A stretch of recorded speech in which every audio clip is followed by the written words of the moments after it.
ایک ہوتا ہے بیت اللہ کعبہ شریف اور قبلہ، اور ایک ہے قبلہ کے دائیں بائیں جو مسجد ہے اس کو مسجد حرام کہتے ہیں۔ کوئی بھی چیز حرام ہوتی ہے اس کی دو وجہ عموماً ہوتی ہے۔ ایک حرام ہونے کی وجہ کہ اس چیز کے اندر گندگی، نجاست اور غلاظت زیادہ پائی جاتی ہے، اس لیے اللہ تعالیٰ اس کو حرام کر دیتے ہیں، جیسے شراب ہے، کتے کا گوشت ہے۔ اور بعض اوقات چیز حرام ہوتی ہے گندگی کی وجہ سے نہیں بلکہ فضیلت کی وجہ سے، جیسے انسان کا گوشت ہے، یہ ناپاک ہونے کی وجہ سے حرام نہیں ہے بلکہ اشرف المخلوقات ہونے کی وجہ سے اس کا گوشت حرام قرار دیا گیا ہے کہ یہ فضیلت والا انسان ہے، اس کو نہیں کھایا جا سکتا۔ تو مسجد حرام کو مسجد حرام اس لیے کہتے ہیں کہ وہ عظمت والی جگہ ہے، بہت سارے گھٹیا قسم کے کام وہاں پہ کرنا جائز نہیں ہے، حرام ہے، اس لیے اس کو حرمت والی اور مسجد حرام کہہ دیتے ہیں۔ تو ایک سب سے زیادہ سخت جو اللہ کے غضب کا مستحق ہوتا ہے وہ انسان ہوتا ہے جو مسجد حرام میں بھی وہاں پہ جا کے بھی گناہ کرے، حتیٰ کہ علماء کرام فرماتے ہیں کہ وہاں پہ اگر صغیرہ گناہ کیا جائے گا تو کبیرہ گناہ کے برابر اس کی سزا جو ہے وہ وہاں پہ بنتی ہے۔ جیسے وہاں پہ اگر ایک نماز پڑھی جائے تو 1,00,000 نمازوں کا اجر ملتا ہے، تو اگر 1,00,000 نمازوں کا اجر مل رہا ہے تو وہاں کی فضیلت کی وجہ سے، جیسے مسجد سے باہر گالی نکالنا بھی گناہ ہے لیکن مسجد کے اندر آ کے گالی نکالنا بڑا گناہ ہے۔ اس کی وجہ کہ گالی تو گناہ ہے ہی ہے، لیکن مسجد کے اندر جو گالی نکالی گئی ہے اس میں ایک گناہ گالی نکالنے کا ہے اور دوسرا مسجد کی حرمت کو خراب کرنے کا گناہ ہے، تقدس کو خراب کرنے کا گناہ ہے۔ اسی طریقے سے کوئی بھی گناہ ہے وہ گناہ تو ہے ہی، لیکن مسجد حرام کی حدود میں اگر وہ گناہ کیا جائے گا تو اس گناہ پہ اللہ کا زیادہ غضب نازل ہوگا۔ اور دوسری چیز ہے، دوسرا وہ شخص کہ جو اللہ کے غضب کا زیادہ مستحق ہوتا ہے، مبتغٍ فی الاسلام سنت الجاہلیہ، کہ وہ شخص جسے اللہ تعالیٰ نے اسلام اور ایمان کا نور عطا فرما دیا ہو، اسلام کی نعمت عطا فرما دی ہو، اس کے باوجود اسلام میں آنے کے باوجود وہ جاہلیت والے طریقے اختیار کرے، جاہلیت والی رسم و رواج کو اختیار کرے، تو یہ زیادہ اللہ کے غضب کا مستحق ہے۔ تو یہ تو ایسے ہی ہے کہ جس انسان کے پاس گھر کے اندر شہد موجود ہو اور وہ شہد کو چھوڑ کے جناب والا کسی اور نقصان دہ چیز کو استعمال کر رہا ہے، تو جیسے انسان اس کو بیوقوف کہے گا، ایسے ہی اسلام کے سنت طریقے اور اسلام کے حسن اور اسلام کی خوبصورتی کے باوجود اگر انسان جاہلیت والی رسم و رواج میں مبتلا ہو جائے تو یہ زیادہ اللہ کے غضب کا مستحق ہے۔ اور پھر یہاں پہ ایک بات اور سمجھ لیں کہ بہت سارے مسائل ایسے ہوتے ہیں کہ جن پہ ہم کہہ دیتے ہیں کہ جی اگر فلاں کام کرنے کی حضور نے اجازت نہیں دی، اگر حکم نہیں دیا تو منع بھی تو نہیں نہ کیا، تو منع نہ کرنا یہ دلیل نہیں ہے۔ ایسے تو پھر بھائی رافضی 10 محرم کو گھوڑا نکالتے ہیں، پورا قرآن کریم اٹھا کے دیکھ لیں، احادیث مبارکہ اٹھا کے دیکھ لیں، نبی کریم صلی اللہ علیہ وسلم نے کہیں بھی 10 محرم کو گھوڑا نکالنے سے منع نہیں فرمایا، تو پھر وہ بھی دین ہو گیا۔ اذان کے اندر اشہد ان علی ولی اللہ وصی رسول اللہ خلیفۃ بلا فصل، پورا قرآن و سنت اٹھا کے دیکھ لیں، نبی کریم صلی اللہ علیہ وسلم نے کہیں بھی منع نہیں فرمایا کہ یہ الفاظ اذان میں نہ کہے جائے، پھر یہ بھی دین ہو جائے گا۔ دین اس بات کا نام نہیں ہے کہ اللہ کے رسول نے منع نہیں فرمایا تو لہٰذا یہ داخل کرتے رہو۔ دین اس بات کا نام ہے جو اللہ کے رسول نے کیا ہے وہ کرو، یہ دین ہے۔ اور قرآن کریم سورہ آل عمران میں اللہ تعالیٰ فرما بھی رہے ہیں یہودیوں سے مخاطب کر کے، قل ان کنتم تحبون اللہ فاتبعونی، کہ اگر تم اللہ سے محبت رکھتے ہو تو میری اتباع کرو، یعنی رسول اللہ صلی اللہ علیہ وسلم کی اتباع کرو۔ تو دین رسول اللہ صلی اللہ علیہ وسلم کی اتباع کا نام ہے۔ آپ علیہ الصلوۃ والسلام کی جہاں پہ اتباع نہیں ہے وہ دین نہیں ہے۔ اور تیسرا وہ شخص کہ جو اللہ کے غضب کا زیادہ مستحق ہوتا ہے وہ ہے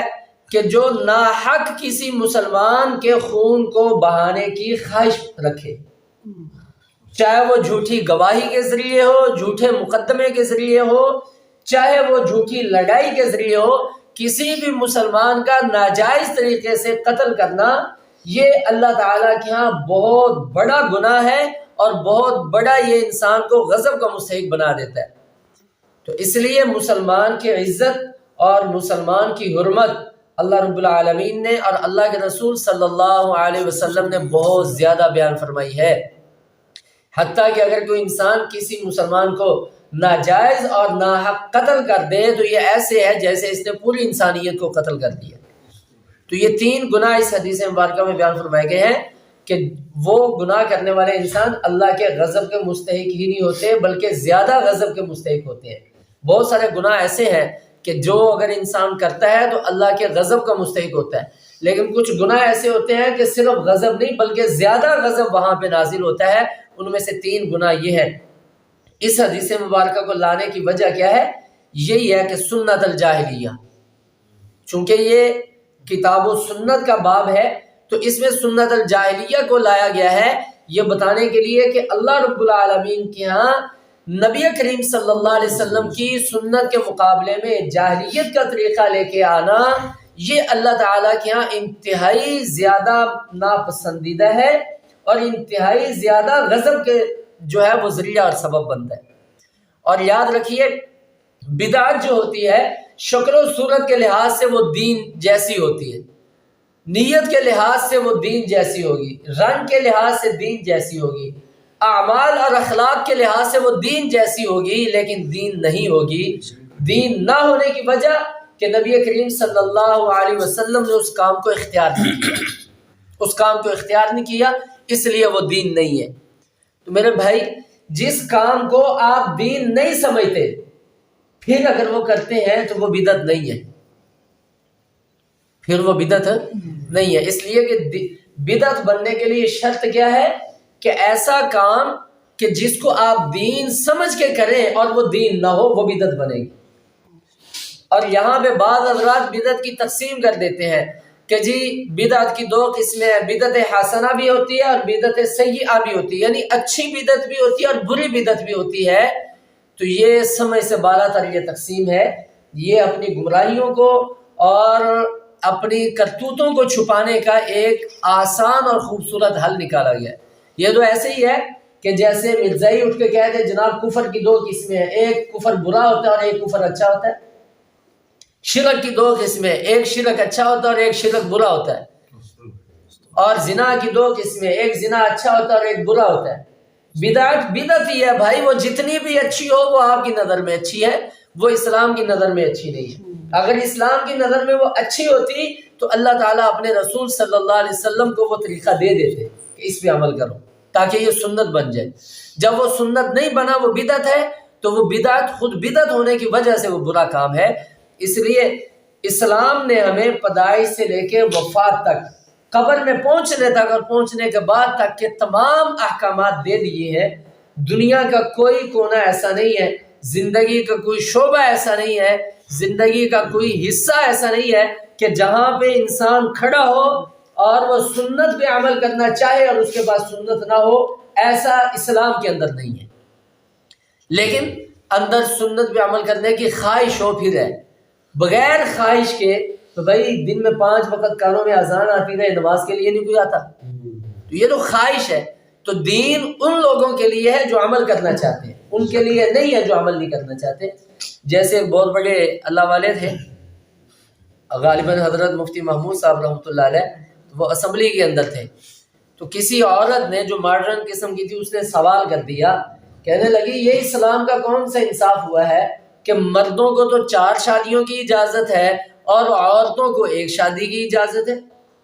یہ کون سا اسلام کا انصاف ہے؟ تو حضرت نے اب اس کا جواب کیا دیا جائے؟ تو بعض اوقات الزامی جواب دیا جاتا ہے، تو حضرت نے فرمایا بھائی یہ حکم تو ان کے لیے ہے نا جو مانتے ہیں، آپ 4 کی بجائے 8 کر لیں، آپ کو کوئی پوچھنے والا ہے؟ اسلام کا حکم ان کے لیے ہے جو تسلیم کرنے والے، جو تسلیم نہیں کرنے والے صرف اسلام کے ہر حکم پہ انہوں نے اعتراض برائے اعتراض کرنا ہے، اور بھی یہ ان کے لیے تو نہیں ہے۔ تو اس لیے اللہ تعالیٰ ہمیں نبی کریم صلی اللہ علیہ وسلم کے سنت طریقے کو سمجھنے کی اور سنت پہ عمل کی توفیق عطا